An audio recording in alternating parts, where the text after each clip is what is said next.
So, Transformers animated Bumblebee was released in the Legacy series. Everyone is memeing about the many possible ridicules that can be made, but how many of them actually are there? Let's check out everyone that wore Bumblebee's body type in Transformers animated, and maybe even more. Bumblebee! As the quintessential wearer of this body, Bumblebee needs no introduction. He's the youthful member of Optimus' team, known for his hyperactivity, fun-loving nature and close friendship with Bulkhead, with whom he embarks on countless adventures. Shattered Glass Bumblebee. In the alternate mirror universe, Bumblebee retains the same body type, but undergoes a drastic personality shift. Instead of his usual chattiness and cheerfulness, he becomes a silent and treacherous figure, preferring to end conflicts swiftly rather than initiate them. Albino Bumblebee. Conceptualized by the artist Boo as a background character, this iteration of Bumblebee hails from a universe populated by evil white Autobots. Unfortunately, his existence meets a tragic end, as we see his head become a trophy in Lockdown's collection. Bumper. Under his unassuming face beats a spark of a loyal hero.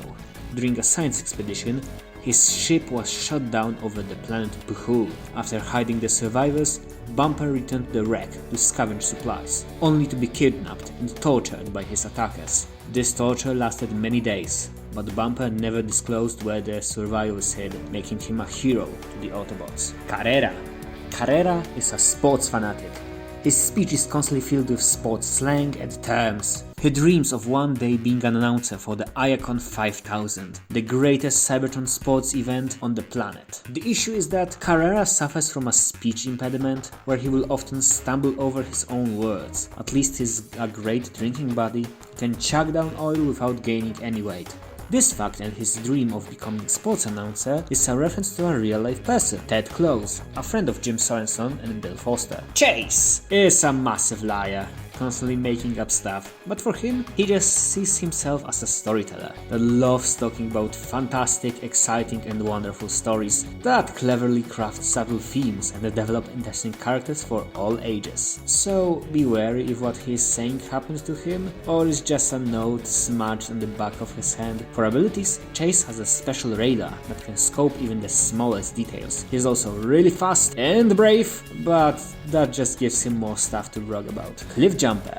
Working as a Cybertron data collector, he's a short-tempered Autobot who's always wanting to fight with Decepticons. But during the times of peace, he just sits in the Autobot's base and reads over the collected data. His special ability is a set of pistons in his legs that help him tackle Autobots that fail to fill in the data forms properly. Freeway thinks he's the funniest guy around, constantly making quips and jokes. The issue is that a lot of them are rather lowbrow, with sarcastic remarks at their comrades. Most of the time it makes them feel anger rather than laughter. Furao. Furao? Furao? Furao. Furao. Furao is a young cop that was stationed on the Flash Frenzy, an Autobot spaceship. While the ship was docked at a depot, it was hit by a team of Decepticon saboteurs. Furao then saved the day by crawling through the conduit, collecting magnetic coating to power the ship's solar sails. With this power, the ship had enough strength to move away from the dock, saving everyone. As a memory of his achievement, he got the name Furao, which means ferret in the Portuguese-like language of the ancient Malignus faction. His name is a reference to Bumblebee's Brazilian name, while his adventure is a reference to a real wartime tale that happened to the crew of USS Intrepid. Glyph.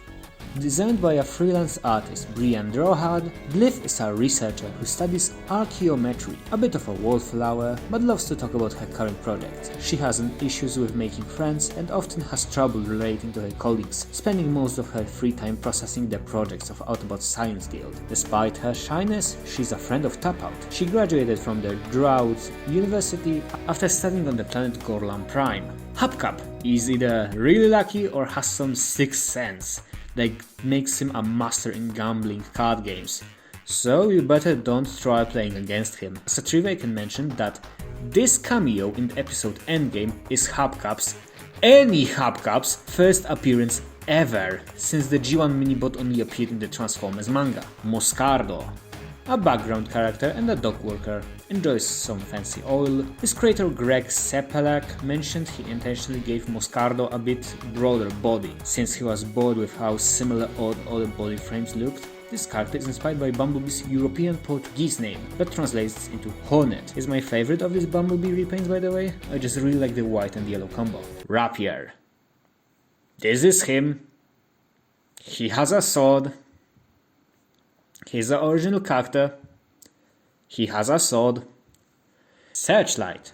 He's a vigilante, a one-bot warrior who fights crime on Cybertron while hiding in the shadows, ready to hit evil with his hammers of justice and the sharp mind of a detective.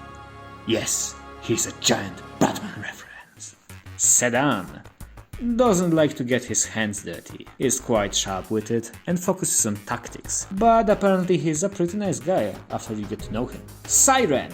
A young Autobot and a student of RC, is really loud, constantly screaming any ideas that come to his hand. This combined with his ability to generate sonic screams makes him a really big troublemaker of the class. He and his classmates alongside RC and Sari were the main characters of the Return of Blur script reading. His personality and pattern of speech are supposed to be a reference to Zed from the Police Academy movies. First Aid is a medical officer. Filed a medical report of Ultra Magnus after he got damaged by Shockwave. Tap Out. During the times of the Great War, Tap Out trained boxing under Sensei Yokotron, getting a holographic bust of him in the Yokotron chamber. He's a close friend of Glyph. Tap Out also had this body type in the Wings universe. Volks is something of a ladybot. He's a master of sweet-talking himself out of any issue. Yeah, he's a scammer and a loser. He never pays for anything. He probably doesn't even have a job. And he's the ex-boyfriend of Glyph, but they fell out. And Tap Out absolutely hates him for his scamminess. If you didn't notice, Bill Forrester wrote the relationship triangle between Volks, Tap Out and Glyph to be something of a high school drama. Princess Andronita. A character from the Of Masters and Mayhem continuity. She's the daughter of the Smelter Baron Anecdote. She is a great ruler and a philanthropist. And Bluestreak describes her with this body type, grey and teal. But since we only hear about her from the story told by not fully sane Bluestreak, she may not even exist. Wasp. A young bot, just like Bumblebee, joined the Autobot bootcamp, just like Bumblebee, and can use energy stingers, just like Bumblebee. Yeah, the only difference between them is that Wasp had something of a swarmy personality. Even so, he had a lot of potential in his future, until Bumblebee accused him of being a traitor. After which he exiled himself from society, went insane, and started wishing to one day take revenge on the Bumblebot. So, those were all the characters that wore the body type 65356-9292-346. As you can see, you have a standard set of G1 mini-bots, some G1 throttle bots, some later botcon characters, characters from Brazilian side of G1, and many characters that never had this body type. But Derek J. Wyatt hoped that giving it to them would give them a chance of getting some toys as Red Echoes of Bumblebee. Let's end this video by answering one thing. What does the number even stand for? Well, it's the barcode number of the deluxe class animated Bumblebee toy. Thank you all for watching, and as I in this video, JT Prime released the leak for the 2025 toy line, and guess who is there? Wasp. So, let's just hope that the B-mold wearers will one day return. But like, come on, can you imagine if they did like a Titan class 10 pack of those guys? I would love it.